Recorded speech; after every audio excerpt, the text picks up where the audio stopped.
Hi everyone, my name is Panayiota Sofokleous and I work at Emphasis Center, which is an organization who specializes in the implementation of Key Action 2 projects.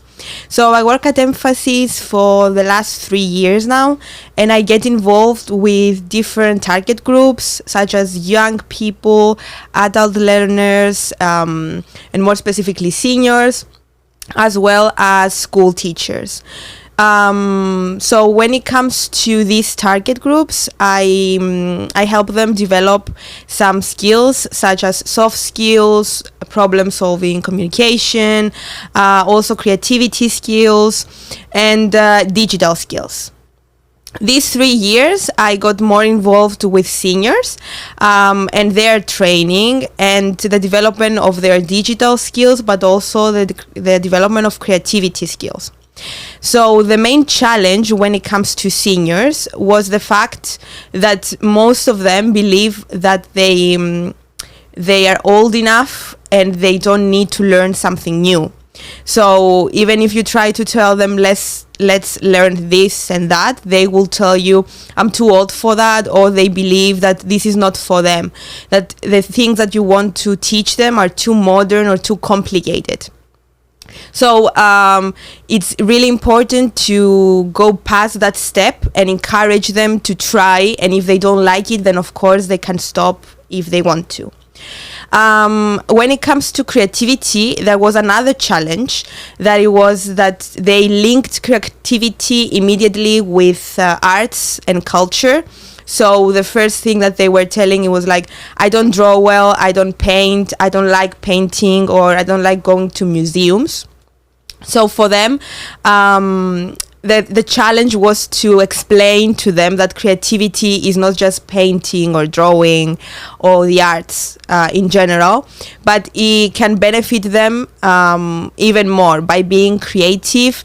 It can help them to train their brain, to find new activities, to develop and improve their memory, and also to improve their communication skills, problem solving skills, and critical thinking skills that even if they don't realize it, they can use them during their daily life.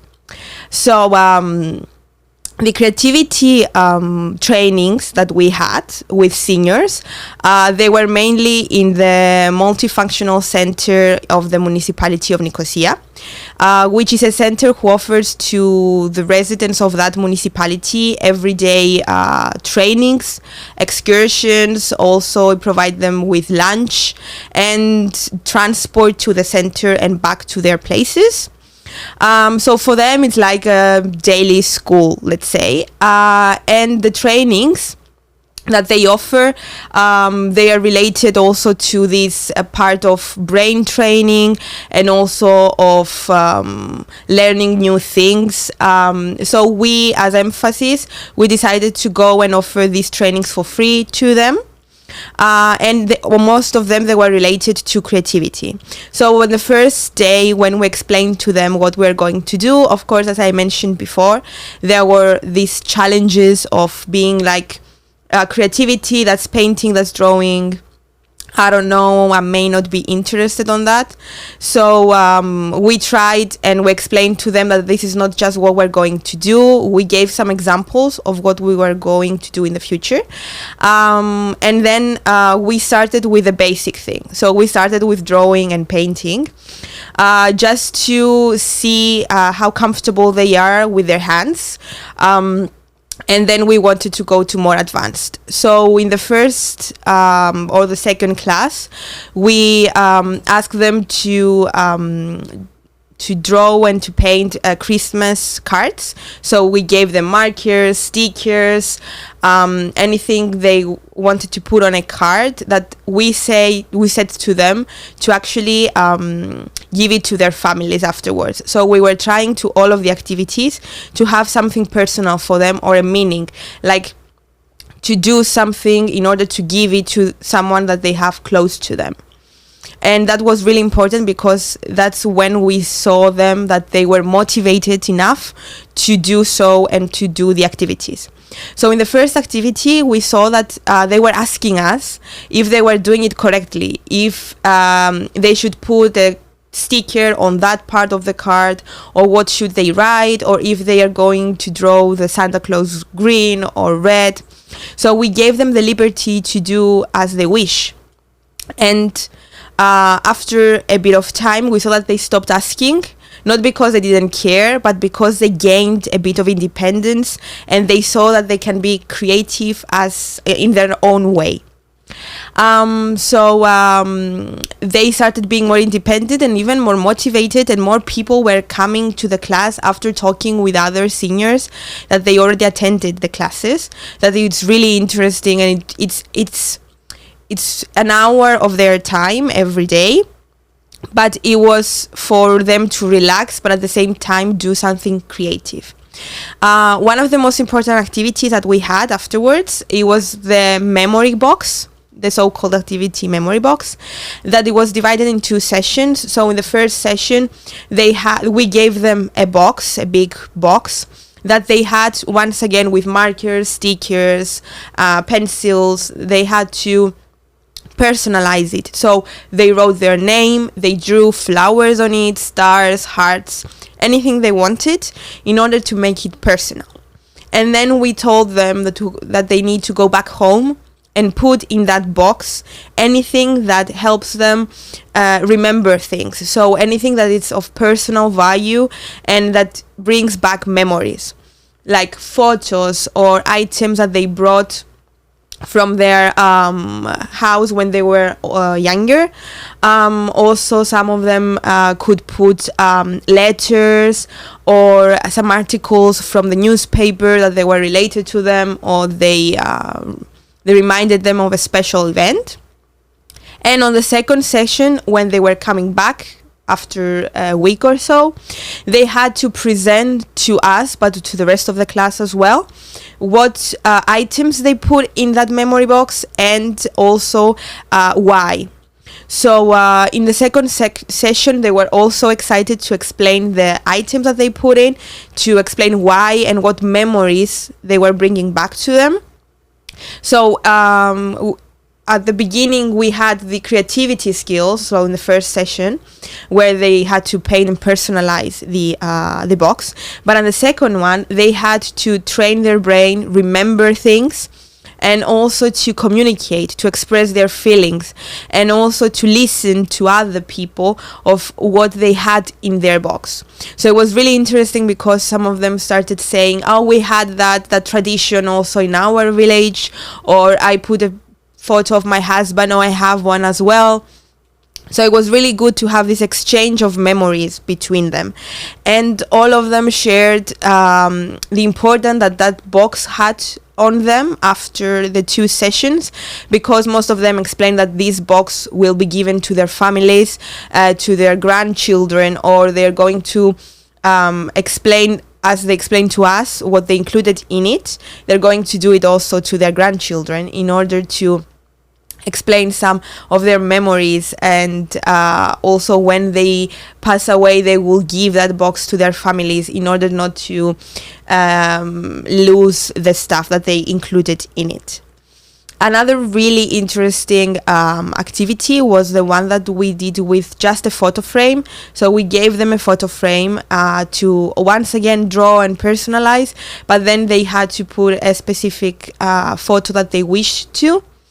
And they really liked it because they said that they will give it to their families. So this connection of giving back to someone special, it was really important for them, and it motivated them to continue working and doing the activities. And we had plenty of activities for them to use in their daily life, but also to give to other people, as I mentioned. And one that they really enjoyed, It was when we tried to integrate a bit of culture, of Cypriot culture in our activities, as we did with an activity related to singing. So we gave them small pieces of paper, and each piece of paper there was a word written, but a word that it was related to a song. So we tried to put words that we know that they're included in songs that they were famous like 50 years ago, that we know that singers know those songs. So we had these small pieces, and all the singers were sitting in a circle, and they had to choose a piece of paper and try and think of a song that includes that word. So it was really good for them to train their brain and their memory and remember actually a song. So then all of them sang together, and they reminded them once again of when they sang that song. So for example, some say that they sang it during their wedding, or when they were with their husband for holidays, for example. So it was really good, and they asked us to do it again. After 2-3 sessions, they asked us if we can do again that song activity. So they saw that being creative is not just having a marker on your hand and start drawing, but it can be you can be creative in your own way, and there is no judgment on that. So it was a really nice experience, and it really helped them afterwards, and they saw that they can be more communicative, more active listeners, more problem solvers. So it was a really good experience, and in general I believe that when you get involved with seniors and their training, it's a training for you as well as younger generations, because it helps you learn things from them related to culture, related to traditions, or even related to life and to experiences that you may have, and how they see things with a lot of experience and a lot of life that they have lived already. So it's an amazing experience, and I believe that seniors need to be more motivated to try new things, even if they believe at the beginning that they are super complicated.